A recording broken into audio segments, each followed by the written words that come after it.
In March 2014, the Chancellor at the time, George Osborne, announced a major change to the way some people could access their pension when they came to retire. This change came into effect in the tax year 2015-2016 and is known as pension freedom.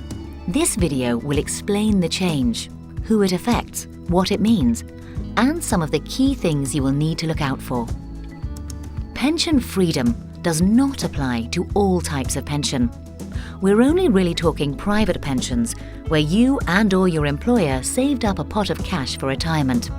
These are known as defined contribution or money purchase pensions.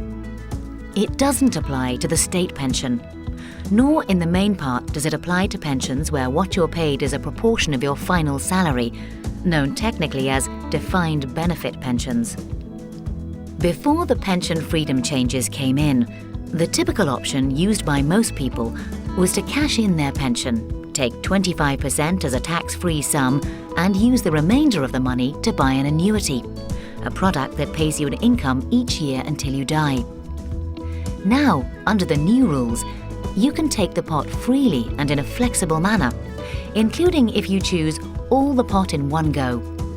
You should note, however, that you cannot do anything with the pension in terms of using the freedom rules until you have reached the age of 55.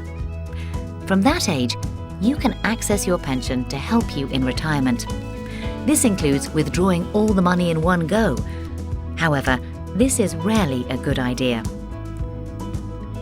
First off, the new rules still only allow 25% of the pot to be taken as a tax-free sum. That means, should you take all the pot in one go, 75% will be taxed and at your highest rate of income tax. Secondly, most people's pensions are to support their income needs in retirement, which could stretch over decades. So stripping all the money out early or in one go could mean not enough money in later retirement. What the pension freedom rules allow, if you're not going to take all your money in one go, are three basic options. Option 1 is to leave it invested in your pension for when you need it. It's important to understand in this case, whenever you withdraw sums, you get 25% of each lump sum you withdraw tax-free. For example, if you had £100,000 in your pension and took £10,000 out, you'd get £2,500 of it tax-free. The rest would be taxed at your income tax rate in the year you make the withdrawal. Option 2 is to take 25% tax-free, then buy a flexible income drawdown product. This is a product you buy that keeps the rest invested so it can still hopefully grow, but you can also use it to take income when needed. The tax here is different. You get the first 25% you withdraw tax-free, and then the rest is taxed when you take it, which could be useful if you're likely to be in a lower tax bracket once you're older. Option 3, which is the same as the main option before pension freedom rules were introduced, is to take 25% tax-free, then buy an annuity. This gives you a guaranteed income each year for the rest of your life. It is worth pointing out that you're not forced to do one thing. You can combine any of these options, and this may be a sensible way to proceed in many cases. These are the basics. If you are in a position either now or in the future where the pension freedom rules affect you, what do you need to be thinking about?